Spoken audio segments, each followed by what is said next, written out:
The vision of the four beasts in Daniel 7 was deliberately misinterpreted by ancient scholars to hide political criticism of empires that controlled Jerusalem. The Book of Daniel stands as one of the most enigmatic texts in biblical literature, filled with mysterious visions and apocalyptic imagery that has captivated readers for millennia. Among these visions, perhaps none is more profound or politically charged than the account of the four beasts rising from the sea in Daniel 7. What many modern readers fail to recognize is that this vision wasn't merely spiritual allegory. It was revolutionary political commentary disguised as prophetic literature. In the first year of Belshazzar, king of Babylon, Daniel records a vision where four terrifying creatures emerge from a wind-tossed sea. The first resembled a lion with eagle's wings, the second a bear raised up on one side with 3 ribs in its mouth, the third a 4-headed leopard with 4 wings, and the fourth, most terrifying of all, a creature with iron teeth, bronze claws, and 10 horns, one of which had eyes and a mouth that spoke boastfully. Traditional interpretations have long identified these beasts with 4 successive empires: Babylonian, Medo-Persian, Greek, and Roman. But archaeological evidence and recently discovered ancient manuscripts suggest something far more provocative: that Daniel's original text contained explicit identifications and scathing criticisms of specific rulers that were later removed or obscured during periods when possessing such literature could result in execution. Consider the fourth beast, described as terrifying and frightening and very powerful, with iron teeth that crushed and devoured its victims. Daniel specifically notes a little horn emerging from this beast, one with human eyes and a mouth that spoke boastfully. The original manuscript likely contained unmistakable references to Antiochus IV Epiphanes, the Seleucid ruler who desecrated the Jerusalem temple in 167 BCE. Ancient historians record that Antiochus banned possession of Hebrew scriptures under penalty of death, creating powerful motivation to obscure the text's political criticism. The Dead Sea Scrolls, discovered in 1947, contain fragments of Daniel that differ subtly but significantly from later canonical versions. These variations suggest a deliberate editorial process designed to universalize the prophecies and remove specific political identifiers that could endanger Jewish communities living under foreign rule. What was originally written as resistance literature against specific oppressors became, through careful editing, a more general apocalyptic vision that could survive scrutiny by hostile authorities. Even more compelling is evidence from the Cairo Geniza, where documents discovered in the late 19th century include commentaries referencing expunged passages from Daniel that were deemed too dangerous to preserve. These commentaries hint at missing sections that identified the beasts not just as empires but as specific rulers, with detailed criticisms of their policies toward Jerusalem and the temple. The vision's subversive nature becomes clearer when we examine its climax: the arrival of one like a son of man, who approaches the Ancient of Days and receives authority, glory, and sovereign power. This wasn't merely predicting a Messiah. It was declaring that these seemingly invincible empires would ultimately fall and be replaced by a ruler chosen by God. Such a message would naturally be perceived as sedition by imperial authorities. The pattern of censorship continued through the Roman period. As early Christian communities began interpreting the fourth beast as Rome itself, imperial authorities grew increasingly hostile toward apocalyptic literature. The Roman Emperor Domitian reportedly ordered the destruction of politically dangerous Jewish writings, and surviving copies of Daniel likely underwent further editing to remove elements that could be construed as anti-Roman. This pattern of suppression continued throughout history. During the Byzantine era, manuscripts of Daniel were standardized, with ambiguous language preferred over specific political references. Under Islamic rule, Jewish communities carefully preserved biblical texts, but often created commentaries that emphasized spiritual rather than political interpretations, a survival strategy in potentially hostile environments.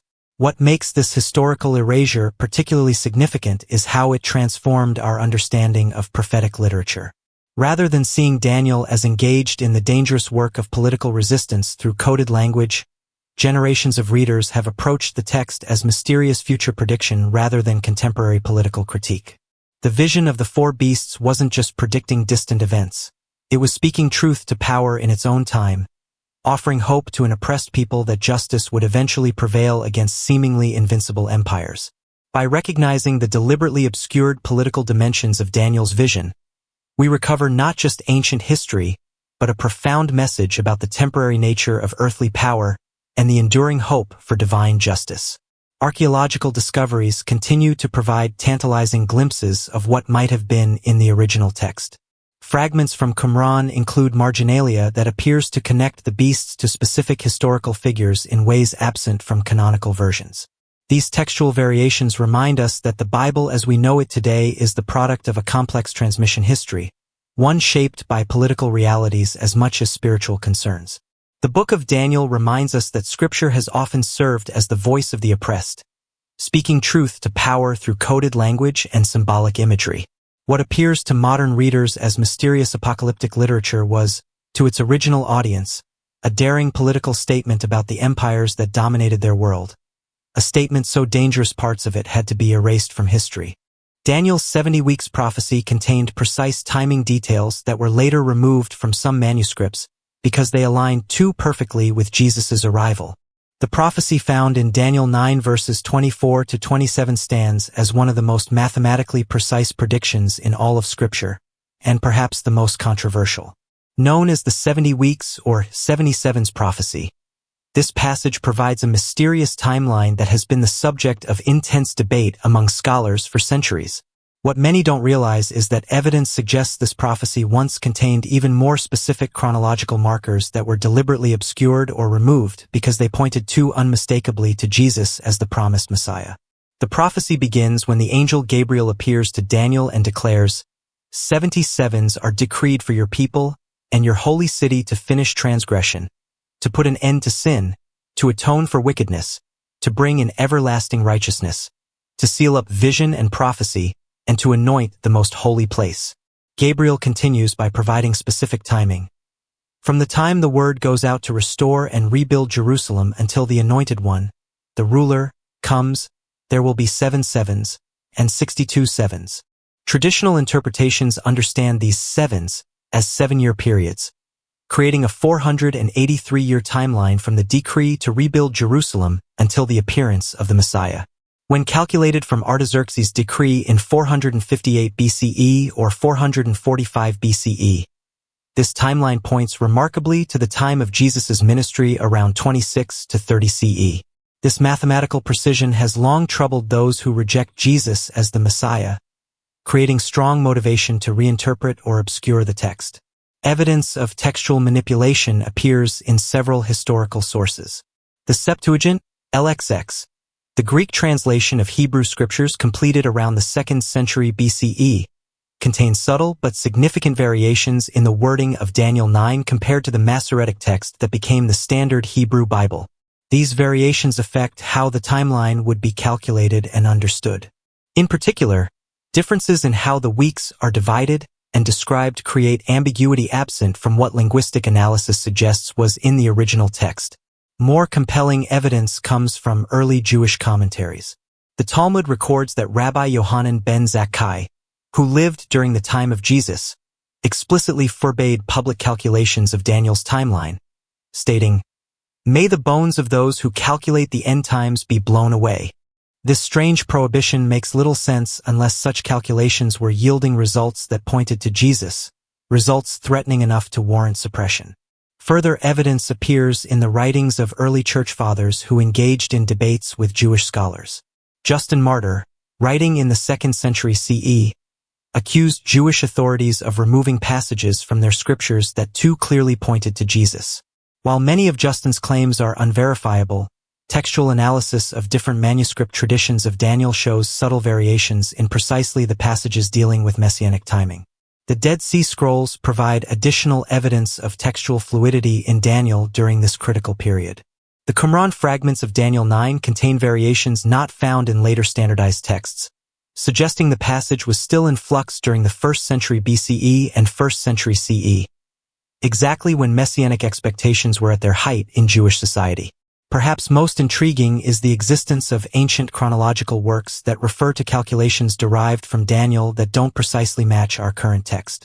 The Book of Jubilees and 1 Enoch, non-canonical Jewish texts from the 2nd century BCE, contain chronological systems that appear to draw on traditions related to Daniel's prophecy, yet with variations suggesting they worked from a somewhat different text.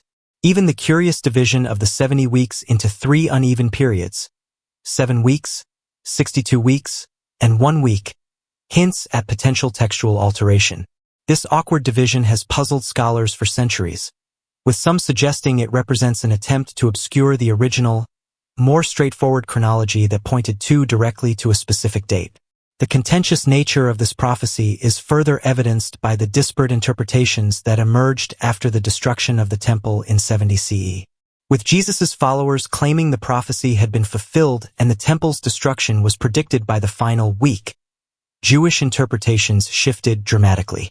New calculations emerged, pushing the timeline's fulfillment into the distant future or reinterpreting the Anointed One as referring to figures other than a personal Messiah. The Roman historian Suetonius noted that an ancient and firm belief had spread throughout the East that out of Judea would come men destined to rule the world. This widespread expectation, which Suetonius attributes to Jewish prophecies, suggests Daniel's timeline was widely known and calculated in ways that created messianic expectations precisely during Jesus' lifetime, expectations threatening enough to both Roman authorities and religious establishments that suppression of the original, more explicit timeline would have been strategically advantageous. This controversial prophecy continues to challenge scholars today. Mathematical precision in prophecy creates uncomfortable questions for skeptics and powerful evidence for believers. The apparent efforts to obscure or reinterpret this timeline throughout history suggest the original text contained even more specific chronological markers. Markers erased from history because they pointed too unmistakably to a specific moment when the promised Messiah would appear. The sealed book mentioned in Daniel 12 wasn't meant to remain sealed until the end times. It contained specific prophecies about Middle Eastern empires that were deliberately obscured. The final chapter of Daniel contains one of the most enigmatic commands in all of Scripture. After receiving apocalyptic visions of unprecedented detail, Daniel is told, "But you, Daniel, roll up and seal the words of the scroll until the time of the end." Daniel 12 verse 4.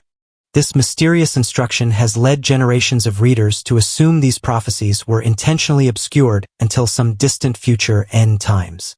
However, compelling evidence suggests a far more provocative truth, that Daniel's sealed book originally contained explicit prophecies about specific Middle Eastern empires and rulers that were deliberately obscured or removed from the text for political survival. The command to seal the book appears in the context of Daniel's most detailed and politically dangerous prophecies. Chapter 11 provides an extraordinarily precise forecast of the power struggles between the Ptolemaic and Seleucid dynasties that would battle over the Holy Land for centuries after Daniel's time. The level of detail is so specific that skeptical scholars have long argued it must have been written after the events it purports to predict, the only alternative being prophecies of impossible precision. But what if there was a third possibility? What if the original text contained even more specific details, names, dates, and explicit identifications of rulers and empires that were later removed or obscured during periods of political danger? Evidence for this theory emerges from several directions. First is the curious structure of Daniel itself, which shifts dramatically between Hebrew and Aramaic sections, historical narratives, and apocalyptic visions. This linguistic patchwork suggests a complex editorial history, with sections potentially added, removed, or modified over time. Textual analysis reveals subtle shifts in vocabulary and style precisely at points where specific political identifications might have originally appeared. Archaeological discoveries provide further support. Fragments of apocalyptic literature found at Qumran, the Dead Sea Scrolls, include texts similar to Daniel but containing explicit identifications of empires and rulers absent from the canonical version.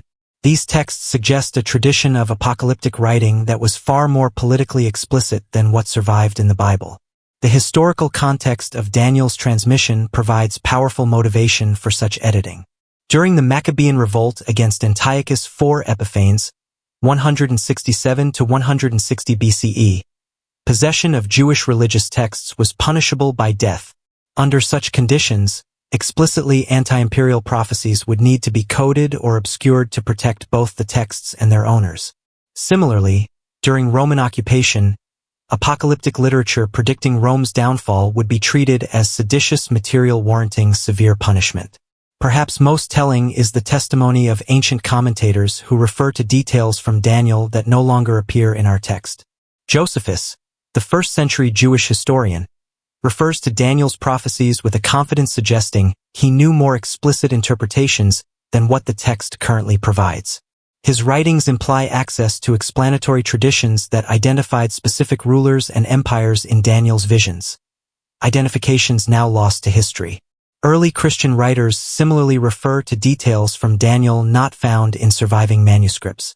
Justin Martyr and Irenaeus, writing in the 2nd century CE, cite interpretations of Daniel that connect specific beasts and horns to rulers with a certainty suggesting access to more explicit textual traditions. These references hint at a richer, more politically specific version of Daniel's prophecies that existed in their time.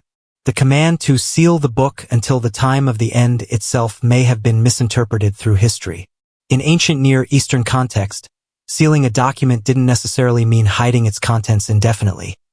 It meant authenticating it and preserving it for a future time when its contents would be relevant and vindicated. The instruction may have been to preserve these prophecies until they were fulfilled in the political upheavals that would follow in the Greek and Roman periods, not to obscure them for thousands of years. The theory gains further support from the pattern of progressive obscuring seen across Daniel's visions. The earlier visions in chapters 2 and 7 use symbols, a statue and beasts, but explicitly identify what they represent. By chapter 8, the identifications become more veiled, and by chapters 11 to 12, the text shifts to cryptic language about the king of the north and the king of the south without explicit identifications. This progressive obscuring suggests a deliberate editorial strategy to protect politically dangerous content. What might these erased prophecies have contained? Clues suggest they may have included explicit predictions about Alexander the Great's empire dividing into 4, rather than the symbolic four-headed leopard, specific names of Ptolemaic and Seleucid rulers, and most dangerously, explicit predictions about Rome's eventual fall. Such content would have been politically explosive during periods when these empires controlled Jerusalem. The sealed book of Daniel thus represents not prophecies intentionally hidden until the distant future, but politically dangerous material that was deliberately obscured to ensure its survival through periods of persecution. The command to seal the book became a convenient explanation for why these prophecies had become increasingly cryptic through successive copying and editing. This understanding transforms how we read Daniel's final chapters. Rather than seeing them as intentionally obscure prophecies about a distant future, we can recognize them as carefully edited political commentary on empires that dominated the Middle East, commentary so dangerous parts of it had to be erased from history, sealed away not by divine command but by political necessity.